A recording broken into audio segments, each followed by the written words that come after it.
Dans le cadre des Journées du patrimoine, la médiathèque a accueilli vendredi dernier Françoise Marcoun de la compagnie Archivie pour interpréter son spectacle Faire autour d'un café.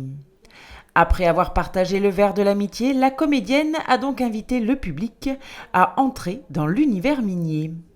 Un spectacle hommage où témoignages émouvants et récits de vie de femmes de mineurs s'entremêlent pour immerger le public dans la grande histoire des mineurs de fer qui a marqué toute la région.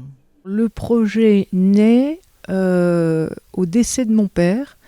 Il est décédé il y a 2 ans et il était syndicaliste et il s'occupait des mines de fer. Il était à un poste il était secrétaire général. Et c'est vrai que quand il est décédé, je me disais, il a consacré toute sa vie à défendre la mine, les mineurs de fer. Et je me disais, c'est dommage, comment prolonger un petit peu ce combat qu'il a eu à ma façon, parce que je suis pas militante comme lui. Et du coup, j'ai eu l'idée de ce spectacle. Donc d'interpeller le collectif des femmes qui se réunit à Pienne et de leur proposer de me raconter, à celles qui le souhaitaient, leur histoire. Cette pièce de théâtre qui commence en chanson va emmener les spectateurs dans la vie de petite fille de Françoise Marcoun pour laisser place aux confidences de vie des femmes du collectif de Pienne. Entre émotion et humour, Françoise Marcoun nous offre leurs paroles, leurs combats, leurs joies et leurs peines. Alors moi, vois-tu, quand j'ai eu 20 ans, je savais qu'il cherchait pour la Sainte-Barbe une demoiselle d'honneur.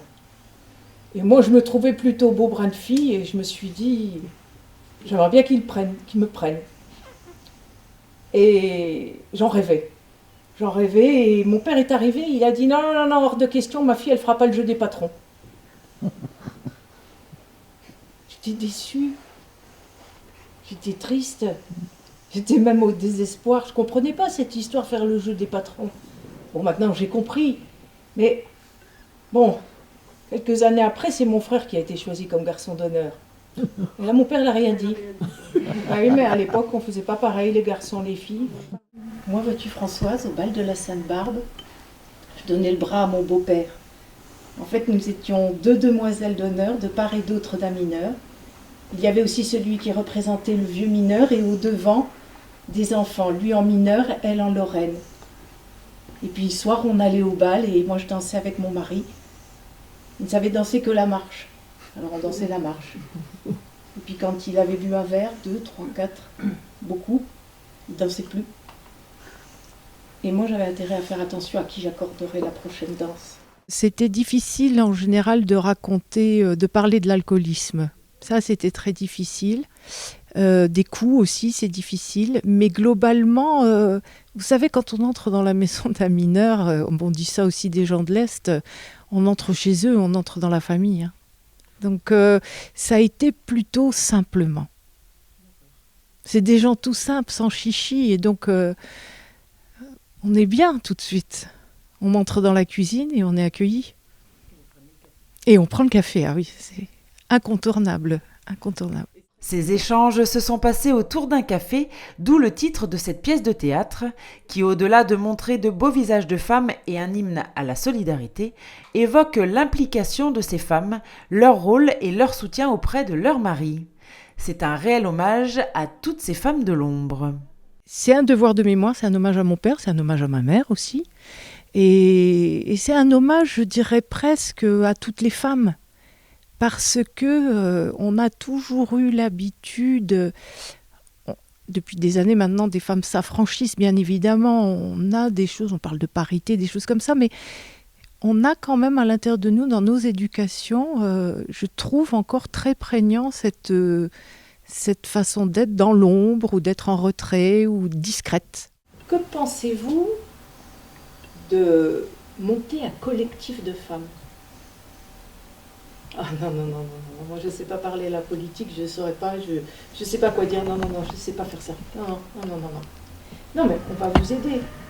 Geneviève et moi, on viendra aux réunions, on va apprendre à réfléchir ensemble, on va apprendre à analyser ce qu'on entend dans les journaux, à la télé, à la radio. Vos maris vieillissent, vos maris sont décédés, Vous, il va vous rester quoi après? Il faut que vous pensiez à vous. On m'a déposé devant la porte de chez moi. Je ne suis pas entrée chez moi, j'étais voir les voisines. Et la semaine suivante, nous organisions la première réunion du collectif de femmes. Moi, je me suis mariée en 67 et en 68, la mine ferme. Mon mari était entraîneur de basket, donc grâce au sport, on nous trouve un autre emploi en grande région parisienne. Et on y va. Mais mon mari dépérit. Il s'y retrouve pas. Plus la même ambiance, plus la même solidarité, plus la même camaraderie. Alors on garde des contacts avec ici. Et un jour, j'entends qu'ils embauchent à nouveau. Donc j'appelle pour qu'on le réembauche. Et puis on est revenu dans la région. Et mon mari allait mieux. Et puis il est tombé malade. Et moi je l'ai accompagné à la maison du mieux que je pouvais, puis après à l'hôpital. Et quand c'était les derniers temps, je lui ai dit, tu sais, moi, le collectif des femmes, si toi t'es plus là, moi, je n'y serai plus. Il m'a dit, non, non, non, non, tu ne dois pas t'arrêter, c'est un devoir, tu dois continuer. Alors je continue. J'emmène les copines aux réunions du collectif, je fais les gnocchs pour le 1er mai. Même une fois, le Marcoun nous avait demandé, au 1er mai à Tucnieux, il disait, écoutez mesdames, dans les prises de parole, il est important que vous soyez présentes. Alors j'avais dit que moi je voulais bien parler. Et il m'avait soumis un texte, moi j'avais regardé, j'avais transformé un peu les mots que je ne comprenais pas, parce que c'est plus facile de défendre les discours qu'on connaît. Et je lui ai soumis, et puis c'était bon. J'étais fière de donner ce discours-là, ce jour-là, le 1er mai. Ces femmes ont apporté leur contribution humble et cependant indispensable pour construire un monde plus respectueux de l'humain, et cette pièce de théâtre nous fait accéder avec tendresse et authenticité à cette reconnaissance. Des mots qui parlent à tous, et même à ceux qui n'ont pas vécu de près le passé minier de la Lorraine.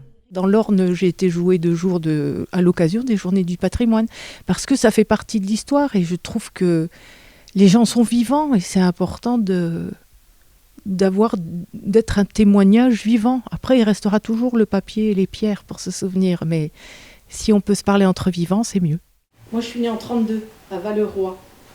Et puis, j'aimais bien l'école. Puis, je voulais être institutrice. Mais mes parents avaient besoin d'argent, donc j'ai dû travailler très vite.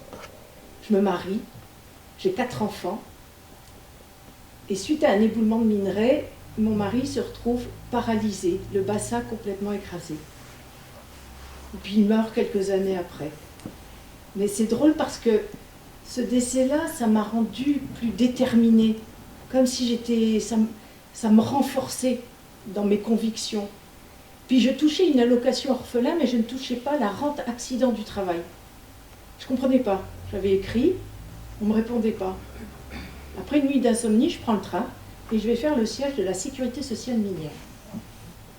Je présente mon dossier, la secrétaire me dit « Ils ne vous attendent pas. Je ne sais pas à quelle heure ils vous recevront. » Pas grave, je vais amener du tricot, je m'installe, je tricote. Au bout d'une demi-heure, ils sont venus me chercher. Et puis j'ai parlé de mon cas et j'ai présenté mon dossier.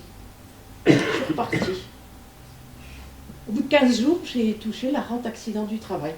Bon, j'ai dû rembourser toute l'allocation orphelin. Mais j'ai pris ma carte au syndicat. Et je m'engage encore plus après avec les mineurs. Comme une trace laissée, ce spectacle a permis au public de découvrir ou redécouvrir ce passé minier qui a bercé toute la région pendant des années par le biais de ces témoignages de femmes. Des femmes qui aujourd'hui sont toujours aussi émues quand elles voient cette pièce de théâtre qui retrace parfaitement et humainement leur vie d'antan. Quand elles viennent le voir encore, elles ont été émues. Elles sont émues, il y en a qui versent une larme ou deux parce que c'est leur histoire. Et elles sont fières que je puisse transporter leurs histoires. Et je crois que ça les émeut aussi, ça. Asservies, humiliées, les femmes, achetées, vendues, violées. Dans toutes les maisons, les femmes hors du monde reléguées. Levons-nous, femmes esclaves, et brisons nos entraves. Debout, debout,